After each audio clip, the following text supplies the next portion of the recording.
Vote পর্ব মিটতে না মিটতেই BJP কর্মীকে গুলি করে খুন করে মাথা কেটে নিয়ে চলে যাওয়ার অভিযোগ উঠল তৃণমূলের বিরুদ্ধে।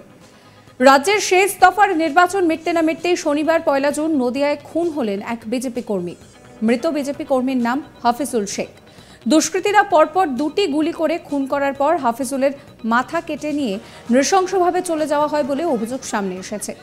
সদ্য সমাপ্ত লোকসভা নির্বাচনের আগে হাফিজুলের নেতৃত্বে এলাকায় সংখ্যালঘুরা বিজেপিতে যোগ দিয়েছিলেন। লোকসভা নির্বাচনেও ওই এলাকায় বিজেপি বেশ ভালোভাবে মাথাচাড়া দিয়ে উঠেছিল, আর তার পরিণাম হিসেবেই হাফিজুলকে খুন করা হয়েছে বলে ইতিমধ্যেই বিজেপির তরফে দাবি করা হয়েছে। মৃত হাফিজুলের পরিবারের পক্ষ থেকে সিবিআই তদন্তের দাবি করা হয়েছে। একই সঙ্গে এই ঘটনায় জড়িত প্রায় 10 থেকে 11 জনের বিরুদ্ধে কঠোর শাস্তির দাবি করা হয়েছে। আর বিজেপি কর্মী হাফিজুলের খুনের ঘটনায় অভিযোগের তীর রাজ্যের শাসক দল তৃণমূল কংগ্রেসের দিকে বলেই জানিয়েছেন নদিয়া উত্তর বিজেপির জেলা সভাপতি অর্জুন বিশ্বাস।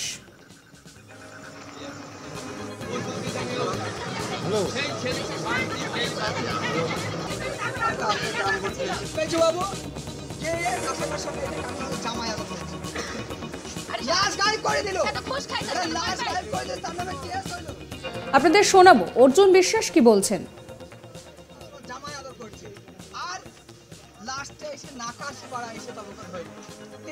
আজকে সারা পশ্চিমবঙ্গে যে সন্ত্রাস ভোটের আগে এবং ভোটের পরে, যে আজকে সংখ্যালঘু ভাইরা আমাদের কিছুদিন আগে শুভেন্দুদার হাত ধরে এই বগার নেতৃত্বে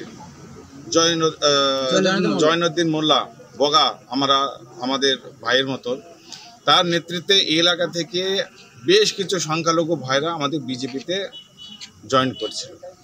আর তার নেতৃত্বে এলাকায় এই এলাকায় আস্তে আস্তে বিজেপির সংগঠন বাড়ছে এবং এই যে লোকসভা নির্বাচনে এই এলাকায় একটা ভালো ভোট এরা করছে।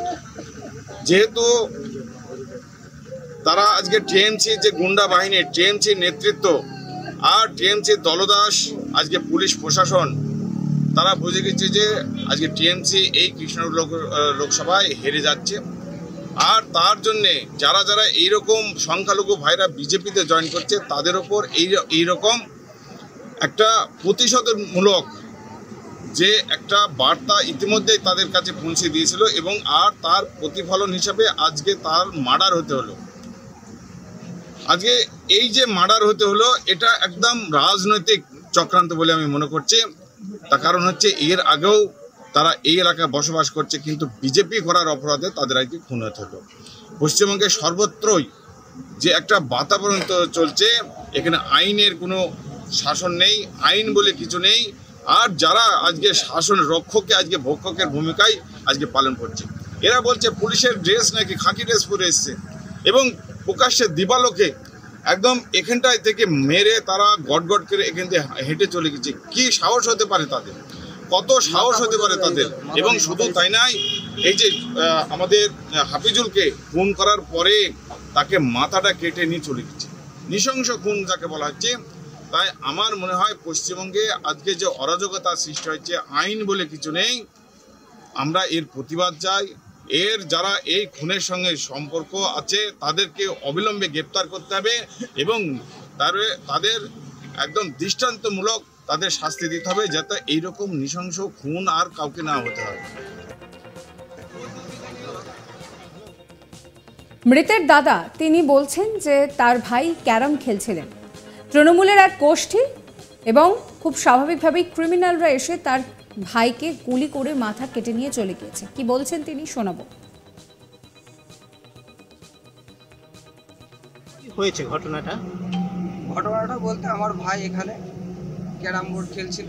ক্যারাম বোর্ড খেলার সময় এই গ্রামেরই এক তৃণমূলের এক বড় গোষ্ঠী, মানে তারা হচ্ছে ক্রিমিনাল, তারা অ্যান্টি সোশ্যাল, তারা এসে আমার ভাইকে এখানে পরপর 2টো গুলি করার পরে আমার ভাইয়ের মাথাটা কেটে নিয়ে চলে যায়। একদম দিবালোকে এখানে প্রচুর মানুষের জনসম্মুখে কেটে নিয়ে চলে যায় এবং তারপরে গিয়ে আবার ফের আমাদের অন্যান্য ভাইদের বাড়িতে গিয়ে ফের বোম চার্জ করে। ফের আমার ভাইদের বাড়িতে গিয়ে এখান থেকে আমার ভাইটাকে মেরে গিয়ে আবার ফের অন্য জায়গায় বোম চার্জ করে। আমার ভাইয়ের মাথা দেয়নি। কেন মারলো? মারলো, আমরা বিজেপি করি, আমি আমার ভাইটালকে নিয়ে আমরা মানে এখানে একটা ভালো গোষ্ঠী আমাদের মানে বিজেপিতে আমরা গিয়েছি, বিজেপির সংগঠনটা আমাদের খুব প্রখর, তাই আমার ভাইকে আজকে খুন হতে হলো। কারা মারলো এটা মারলো এখানকার কাসেম, সহজ, নাসিম, সবুর, আলী, বান্ডু। তারা কোন দল করে? এটা তৃণমূলের গুন্ডা বাহিনী, তৃণমূলের গুন্ডা বাহিনী। আপনার ভাইয়ের নাম? আমার ভাইয়ের নাম হচ্ছে হাফিজুল শেখ। আমার ভাই একটা ভালো ছেলে, সে আমরা সিবিআই দাবি করছি, এই কেসটা সিবিআই ইনভেস্টিগেশন হবে, এটা আমরা একদম করজোড়ে আমরা এটা দাবি করছি। কতজন এসেছিল? ওরা এসেছিল এখানটাতে মোটামুটি 11 থেকে 12 জন। আপনার ভাই এর আগে কোন দলের সমর্থক ছিল? এর আগে আমার এই ভাই হচ্ছে সিপিএম, আমরা আগে সিপিএম করতাম। যে মারা গেল সে এখন মানে বিজেপি করতাম, আগে সিপিএম করতাম। পঞ্চায়েত পর্যন্ত মানে আমার দাদা সিপিএম এর প্রার্থী, সিপিএম করেছি। পঞ্চায়েতের পরে আমরা সব বিজেপিতে চলে এসেছি। তাহলে বিজেপিতে আসার জন্য কি খুনটা হতে হলো? বিজেপি করার কারণে আজকে আমার ভাইকে খুন হতে হলো। এই নিয়ে আমার কালিক নিলয়ের একটি রিপোর্ট দেখাবো আপনাদের। শেষ দফা নির্বাচনের দিন খুন হলো নদিয়ায় বিজেপি কর্মী হাফিজুল শেখ। মৃত বিজেপি কর্মীকে পরপর 2টি গুলি চালিয়ে তারপর তার মাথা কেটে নিয়ে চলে যাওয়ার অভিযোগ তৃণমূল দুষ্কৃতীদের বিরুদ্ধে। আর এমনটাই অভিযোগ করেছে বিজেপির নদিয়া উত্তর সাংগঠনিক সভাপতি অর্জুন বিশ্বাস। শনিবার সন্ধ্যায় চাঁদপুর, নদিয়ার কালীগঞ্জ থানার চাঁদপুর গ্রামে এই হাফিজুল শেখকে প্রথমে পরপর 2টি গুলি করে, তারপর তার মাথা কেটে নিয়ে চলে যাওয়ার অভিযোগ ওঠে। স্বাভাবিকভাবেই ঘটনার দায় অস্বীকার করেছে ইতিমধ্যেই তৃণমূল কংগ্রেসের তরফ থেকে কিন্তু অভিযোগ করা হয়েছে যে এই ঘটনার সাথে কোনো রাজনৈতিক সম্পর্ক নেই।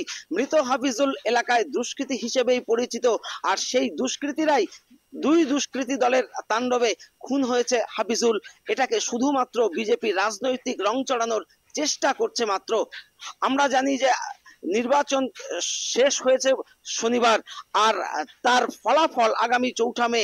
আর এই ফলাফলের আগেই এই নদিয়ার রাজনৈতিক সন্ত্রাসের বলি বিজেপি কর্মী হাফিজুল শেখ। বিজেপির পক্ষ থেকে কিন্তু ইতিমধ্যেই অভিযোগ করা হয়েছে যে এই হাফিজুলের নেতৃত্বেই বিজেপি এবার এলাকায় ভালো ফল করবে, এবং তিনি সক্রিয় একজন বিজেপি কর্মী ছিলেন। তার নেতৃত্বে সদ্য সমাপ্ত লোকসভা নির্বাচনের আগে বেশ কয়েকজন সংখ্যালঘু তারা কিন্তু তৃণমূল এবং সিপিআইএম ছেড়ে বিজেপিতে যোগ দিয়েছিল। আর সেই কারণেই এলাকায় যেহেতু হারানো জমি খুঁজে পাচ্ছে না তৃণমূল কংগ্রেস, আর সেই কারণেই হাফিজুলকে খুন হতে হয়েছে তৃণমূল দুষ্কৃতীদের হাতে। আজ ঘটনাস্থলে যাওয়ার কথা রয়েছে। সাবস্ক্রাইব করবেন আজ তাক বাংলার ইউটিউব চ্যানেলকে, ফলো করবেন হোয়াটসঅ্যাপ।